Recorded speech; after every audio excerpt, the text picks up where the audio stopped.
मधुबन के बाबा मुरली वाले, आप हैं हम सबके भाग्य विधाता, भाग्य विधाता हो। ओम शांति। आज प्यारी बाप दादा के साकार मधुर महावाक्य हैं 22 मई 2026। आज की मुरली के सार में शांति के सागर बाबा ने स्वधर्म की स्मृति दिलाते कहा, बाबा ओम शांति का अर्थ घड़ी घड़ी बताते हैं। जैसे घड़ी घड़ी बोलना पड़ता है, मन मना भव, बेहद के बाप को याद करो, ऐसे बाबा स्वधर्म की स्मृति दिलाते हैं। कहते हैं ओम अर्थात मैं आत्मा हूँ, यह मेरा शरीर है। परमपिता परमात्मा भी कहते हैं ओम मैं भी आत्मा हूँ, परम धाम में रहने वाला हूँ। बाबा कहे हाँ मैं साकार तन का आधार लेता हूँ। तुम बच्चों को सृष्टि के आदि मध्य अंत का राज समझाने। फिर आज बाबा ने चैरिटी बिगिंस एट होम का निराला भावार्थ समझाते कहा कि पहले पहले जो देवी देवता धर्म वाले हैं, शिव के व देवी देवताओं के भगत हैं, उन्हों को पहले पहले समझाने का पुरुषार्थ करना है। क्योंकि बाबा कहे आदि सनातन देवी देवता धर्म वालों ने ही पूरे 84 जन्म लिए हैं, वही अच्छी रीति ज्ञान को समझ सकेंगे। बाबा कहे समझाने के साथ साथ उनको पूछना भी है कि परम पिता परमात्मा शिव से आपका क्या संबंध है। फिर स्पष्ट किया कि अब तुम समझते हो, बाबा आकर ब्रह्मा द्वारा स्वर्ग की स्थापना करते हैं, शंकर द्वारा नरक का विनाश कराते हैं। महाभारत की लड़ाई भी लगी थी ना, जिससे स्वर्ग के गेट्स खुलते हैं। तो बाबा कहे बरोबर अभी वही पार्ट चल रहा है महाभारत लड़ाई का। और विशेष कहा कि गीता का ज्ञान जब सुनाते हैं तो कहते हैं 3 सेनाएं थी। यूरोपवासी यादव सेना जिन्होंने साइंस से मुसल इन्वेंट किए, दूसरी विनाशकाले विपरीत बुद्धि, और तीसरी है पांडव सेना जो विनाशकाले प्रेत बुद्धि है, जिसकी ही विजय होती है। और लास्ट में मायाजीत बनने के लिए कहा कि बच्चे अभी बाप से पवित्र रहने की प्रतिज्ञा करते हैं, लेकिन चलते चलते हार खा लेते हैं। बाबा कहे भल साक्षात्कार भी करते हैं, परंतु साक्षात्कार में माया का प्रवेश बहुत होता है। जैसे रेडियो में 1-2 की बात सुन नहीं सकते, इसलिए बीच में गड़बड़ कर देते हैं। यहाँ भी ऐसे है, माया बाबा से बुद्धि योग लगाने नहीं देती है, बाबा से योग तोड़वा देती है। इसलिए बाबा कहे माया के विघ्नों से कभी हार नहीं खाना है, सच्ची सच्ची प्रीत एक बाबा से जुटानी है। सुनते हैं प्यारे बाप दादा के अनमोल मधुर महावाक्य। आज बाबा कहे मीठे बच्चे, चैरिटी बिगिंस एट होम अर्थात जो देवी देवता धर्म के हैं, शिव के व देवताओं के पुजारी हैं, उन्हें पहले पहले ज्ञान दो। आज मुरली से प्रश्न है, बाप का कौन सा कर्तव्य कोई भी मनुष्य नहीं कर सकते और क्यों? उत्तर में बाबा कहे सारे विश्व में शांति स्थापन करने का कर्तव्य एक बाप का है। मनुष्य विश्व में शांति स्थापन नहीं कर सकते हैं, क्योंकि सब विकारी हैं। शांति की स्थापना तब हो जब बाप को जाने और पवित्र बने। बाप को न जानने के कारण निधन के बन गए हैं। आज मुरली में गीत बजा, मरना तेरी गली, जीना तेरी गली, मरने के बाद चर्चा भी तेरी गली। ओम शांति। ओम शांति का अर्थ भी घड़ी घड़ी बताना पड़े, क्योंकि ओम शांति का अर्थ कोई भी नहीं जानते। जैसे घड़ी घड़ी बोलना पड़ता है, क्या मन मना भव अर्थात बेहद के बाप को याद करो। ओम का अर्थ कह देते हैं ओम माना भगवान। बाप कहते हैं ओम अर्थात मैं आत्मा, यह मेरा शरीर। परम पिता परमात्मा भी कहते हैं ओम मैं भी आत्मा हूँ, परम धाम में रहने वाला हूँ। अर्थात बाबा कहे ओम में दोनों का परिचय आ जाता है, आत्मा का भी परिचय, परमात्मा का भी परिचय। आत्मा भी शांत स्वरूप है, परमात्मा भी शांति का सागर है। बाबा कहे तुम आत्माएं जन्म मरण के फेरे में आती हो, मैं नहीं आता हूँ।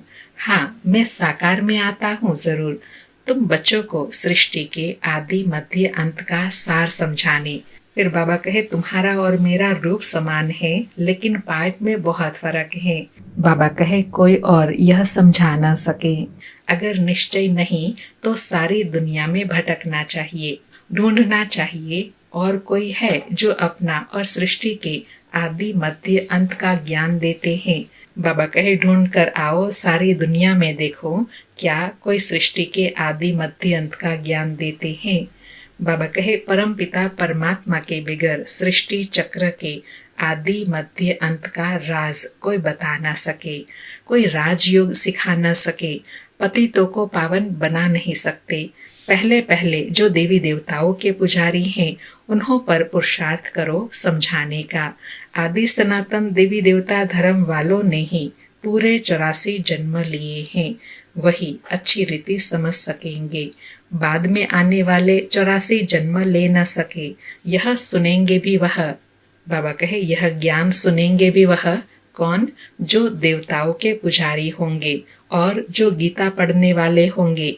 गीता में सिर्फ यह भूल की है कि भगवान के बदले श्री कृष्ण का नाम डाल दिया है। तो गीता पढ़ने वालों को समझाना चाहिए, पूछना चाहिए, परम पिता परमात्मा शिव से आपका क्या संबंध है। उनको भगवान कहेंगे तो बाबा कहे उस भगवान से आपका क्या संबंध है, ऐसे पूछना चाहिए। श्री कृष्ण तो देवी गुण वाले हैं, उनको देवी राजधानी थी, उसमें सब देवी गुण वाले थे। अब वही पूज्य से पुजारी बन गए हैं। तो कोशिश कर पहले पहले आदि सनातन देवी देवता धर्म वालों को उठाना चाहिए। Charity begins at home. जो शिव के पुजारी हो उनको भी समझाना पड़े। शिव आता जरूर है, तब तो उनकी जयंती मनाते हैं। वह परम पिता परमात्मा है, जरूर आकर राजयोग सिखाते होंगे और कोई मनुष्य मात्र सिखा न सके। श्री कृष्ण को व ब्रह्मा को भगवान नहीं कहा जा सकता, जबकि सर्व का सद्गति दाता बाप एक ही है। वह ज्ञान का सागर होने के कारण सबका शिक्षक भी है। सृष्टि के आदि मध्य अंत की हिस्ट्री ज्योग्राफी दूसरा कोई जानते नहीं। बाप कहते हैं मुझे ज्ञान का सागर चैतन्य बीज रूप भी कहते हैं। यह जो उल्टा झाड़ है उनके आदि मध्य अंत का ज्ञान उस बीज के पास ही होगा। इसलिए मुझे ज्ञान का सागर ऑलमाइटी अथॉरिटी कहते हैं। बाबा कहे यह ज्ञान मुझ में ही है, इसलिए ही मुझे ऑलमाइटी अथॉरिटी व बीज रूप कहते हैं। बाबा कहे अथॉरिटी क्या है, सभी वेदों शास्त्रों ग्रंथों आदि सबको जानते हैं। तुम बच्चों को समझा रहे हैं, वह शास्त्र सुनाने वाले कहते हैं कल्प की आयु लाखों वर्ष है, परंतु वह तो हो नहीं सकता। यह वैरायटी धर्मों का मनुष्य सृष्टि रूपी झाड़ है। उनकी आयु भागवत में लंबी चौड़ी लिख दी है। अब भागवत कोई धर्म शास्त्र तो नहीं है, गीता धर्म शास्त्र है। उनसे देवी देवता धर्म स्थापन हुआ। बाकी भागवत महाभारत आदि उनसे कोई धर्म नहीं स्थापन होता। वो तो श्री कृष्ण की हिस्ट्री लिखी है। बाप समझाते हैं बच्चे तुम देवी देवता धर्म वालों को समझाओ कि तुमने 84 जन्म लिए हैं। सतयुग में सिर्फ भारत ही था और कोई धर्म नहीं था। भारत ही स्वर्ग था, भारत ही ऊंच ते ऊंच गाया जाता है। और फिर परम पिता परमात्मा शिव का बर्थ प्लेस है, जो आकर पतितों को पावन बनाते हैं। शिव की पूजा भी यहाँ होती है, जयंती भी यहाँ मनाई जाती है। जरूर पतित दुनिया में ही आया होगा। बाबा कहे जयंती इस दुनिया में मनाते हैं तो जरूर यहाँ आए होंगे, और आने का समय भी कौन सा होगा, पतित दुनिया होंगी। बाबा कहे भारत पावन था, फिर 84 जन्मों का चक्र लगाया है। जो पावन स्वर्गवासी थे वह अब नरकवासी पतित बने हैं। पावन बनाया शिव बाबा ने, पतित बनाया रावण ने। इस समय है ही रावण का राज्य। हर नर नारी में 5 विकार हैं। सतयुग में विकार ही नहीं, निर्विकारी थे। अब पतित हैं तब तो बुलाते हैं, आओ आकर हमको फिर से पावन बनाओ। सतयुग में हम 100 देवता थे, 21 जन्म राम राज्य में थे। अब तो है रावण राज्य, सब विकारी हैं। बाप कहते हैं काम महाशत्रु है, यह आदि मध्य अंत दुख देता है। अब इन पर जीत पाई पावन बनो। तुमने जन्म जन्मांतर पाप किए हैं, सबसे तमो प्रधान बने हो। आत्मा में खाद पड़ती गई है। पहले तो गोल्डन एज थे, फिर सिल्वर एज, फिर कॉपर, खाद पड़ते पड़ते सीढ़ी उतरते आए। बाबा कहे जितना जन्म बाय जन्म लेते आए उतना आत्मा में खाद पड़ती गई, नीचे उतरते आए। बाबा कहे भारत की ही बात है, सतयुग में 8 जन्म, फिर त्रेता में 12 जन्म, फिर वही भारतवासी चंद्रवंशी वैश्यवंशी बनते हैं, आत्मा इम्प्योर बनती है। बाप कहते हैं मैं आकर कल्प कल्प भारत को स्वर्ग बनाता हूँ, फिर रावण नरक बनाते हैं, यह ड्रामा बना हुआ है। बाबा कहे अब बाप समझाते हैं ज्ञान का सागर तो शिव बाबा है ना, ऊंचते ऊंच शिव है, सबका पूज्य, पहले पहले उनकी पूजा होती है। वह है बेहद का बाप, जरूर उनसे बेहद का वर्षा मिलता है। भारतवासी भूल गए हैं भगवान एक निराकार को कहा जाता है, उनको मनुष्य याद करते हैं। ऐसे नहीं कि सब भगवान ही भगवान है, एक तरफ भगवान को याद भी करते हैं, फिर ग्लानि भी करते हैं। एक तरफ कहते हैं सर्वव्यापी है और फिर कहते हैं पतित पावन आओ।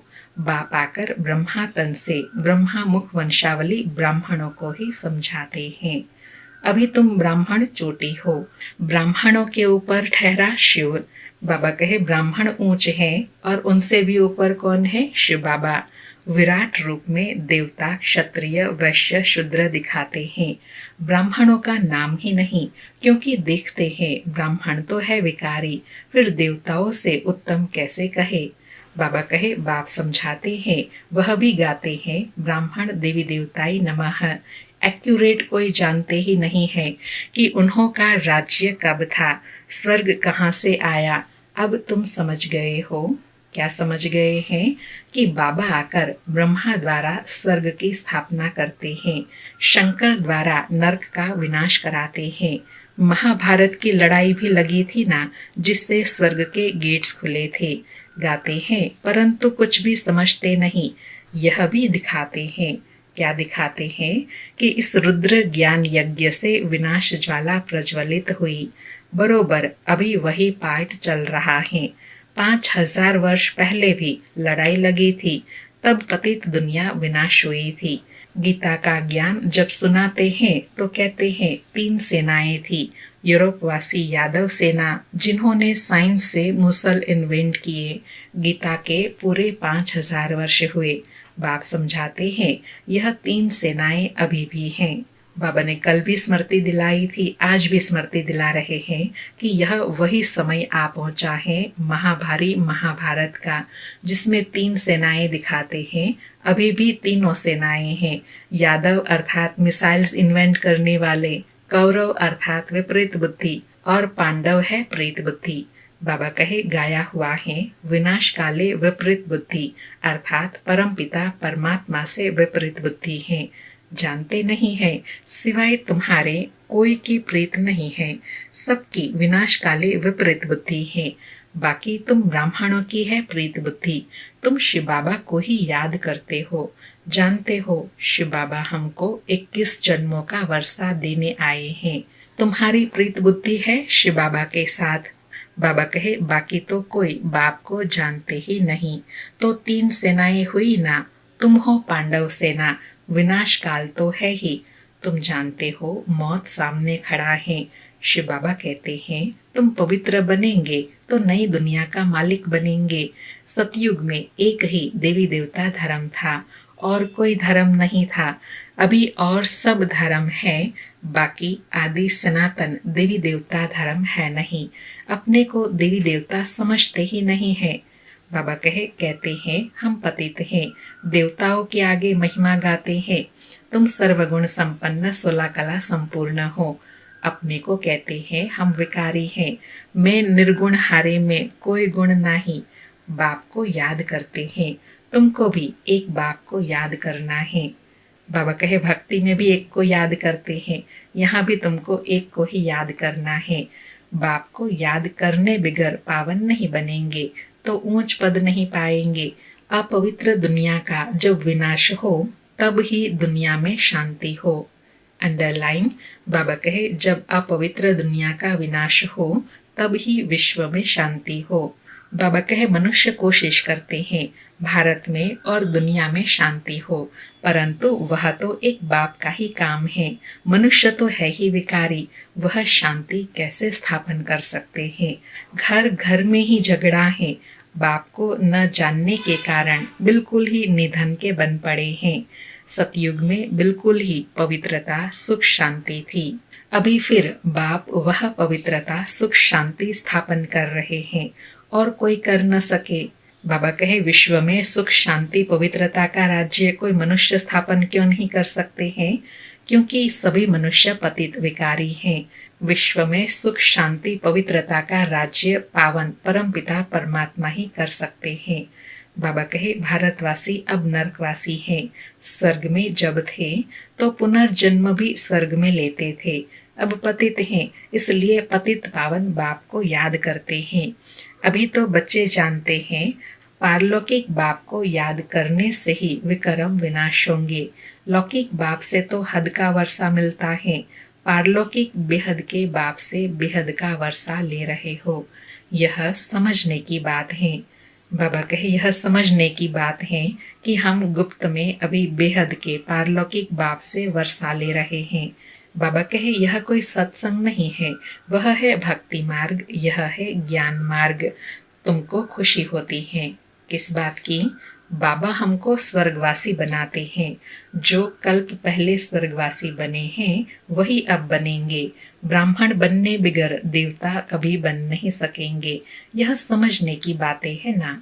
बाबा कहे अभी तो भारत में कोई कला नहीं रही है, किसी को भी पता नहीं पड़ता है। कुंभकर्ण की नींद में सोए पड़े हैं, तुमको बाप ने अभी जगाया है, अर्थात ज्ञान की रोशनी दी है। बाबा कहे तुम यहाँ आए हो स्वर्गवासी बनने, सिवाय बाप के और कोई बना नहीं सकते। स्वर्ग कहा जाता है सतयुग को, नरक कहा जाता है कलयुग को। यथा राजा रानी तथा प्रजा अभी सब विकार से पैदा होते हैं। देवताएं कभी विकार से पुनर्जन्म नहीं लेते हैं। बच्चे अभी बाप से पवित्र रहने की प्रतिज्ञा करते हैं, लेकिन चलते चलते हार खा लेते हैं, फिर की कमाई चट हो जाती है, बड़े जोर से चोट लगती है, आश्चर्यवत सुनंती कथंती भागंती हो जाते हैं। बाबा कहे हार खाते हैं तो बाबा को ही छोड़कर चले जाते हैं। भल साक्षात्कार भी करते हैं, परंतु साक्षात्कार में माया का प्रवेश बहुत होता है। जैसे रेडियो में एक दो की बातें सुन नहीं सकते, इसलिए बीच में गड़बड़ कर देते हैं। यह भी ऐसे हैं। बाबा कहे माया भी ऐसी है, भगवान से कनेक्शन तोड़वाने के लिए बीच बीच में डिस्टर्ब करती रहती है। बाबा कहे योग में माया विघ्न डालती है, मेहनत सारी योग में ही है। भारत का प्राचीन योग गाया हुआ है। अच्छा, मीठे मीठे सुकेलधे बच्चों प्रति माता पिता बाप दादा का याद प्यार और गुड मॉर्निंग। रूहानी बाप की रूहानी बच्चों को नमस्ते। हम रूहानी बच्चों की रूहानी माता पिता बाप दादा को याद प्यार गुड मॉर्निंग और नमस्ते नमस्ते। सारी मुरली से धारणा के लिए सार है। पहला पॉइंट, एक बाप से सच्ची प्रीत रख, सच्चा सच्चा पांडव बनना है। मौत सामने खड़ा है, इसलिए पवित्र बन पवित्र दुनिया का मालिक बनना है। दूसरा पॉइंट, काम महाशत्रु जो आदि मध्य अंत दुख देता है, उस पर जीत प्राप्त कर पावन बनना है। याद से विकारों की खाद निकाल आत्मा को गोल्डन एज बनाना है। आज प्यारे बाबा का वरदान है, मर जीवे जन्म की स्मृति द्वारा कर्म बंधन को संबंध में परिवर्तन करने वाले परोपकारी भाव। स्पष्टीकरण है, लौकिक कर्म बंधन का संबंध अब मर जीवे जन्म के कारण श्रीमत के आधार पर सेवा के संबंध का आधार है। कर्म बंधन नहीं, सेवा का संबंध है। सेवा के संबंध में वैरायटी प्रकार की आत्माओं का ज्ञान धारण कर चलेंगे तो बंधन में तंग नहीं होंगे। लेकिन अति पाप आत्मा अपकारी आत्मा से भी नफरत व घृणा के बजाय रहम दिल बन तरस की भावना रखते हुए सेवा का संबंध समझकर सेवा करेंगे तो नामी ग्रामी विश्व कल्याणकारी व परोपकारी बन जाएंगे। बाबा कहे परोपकारी आत्मा कब बनेंगे, जब कर्म बंधन को संबंध में परिवर्तन करेंगे, और वह तब होगा जब कैसे भी आत्मा हो, कैसे भी स्वभाव संस्कार हो, किसी के भी प्रति नफरत व घृणा भाव न हो, रहम व तरस की भावना होंगी, तो बंधन संबंध में परिवर्तन हो जाएगा। आज का स्लोगन है, समय व परिस्थिति प्रमाण वैराग आया तो यह भी अल्पकाल का वैराग है, सदा काल के वैरागी बनो। आज के अव्यक्त इशारे हैं, सदा अचल अडोल एक रस स्थिति का अनुभव करो। आज अनुभव करने के लिए कहा कि किसी भी प्रकार का विघ्न व समस्या अथवा माया का वार नहीं है, लेकिन खेल के समान अनुभव हो तो खेल समझने से खुशी खुशी पार कर लेंगे और अवस्था एक रस रहेंगी। लेकिन अगर इसे वार समझेंगे तो घबराएंगे भी और हलचल में भी आ जाएंगे। माया का काम है आना और आपका काम है विजयी बनना। बाबा ने दृष्टिकोण बदलने के लिए कहा कि माया आती है तो उस समय यह नहीं सोचो कि ये हमारा सामना करने आई है, लेकिन उस समय यह स्मृति रहे कि यह माया का खेल चल रहा है और इस खेल में हमें विजयी बनना है। घबराने से फिर हार हो जाती है। अच्छा, ओम शांति। शुक्रिया बाबा, शुक्रिया।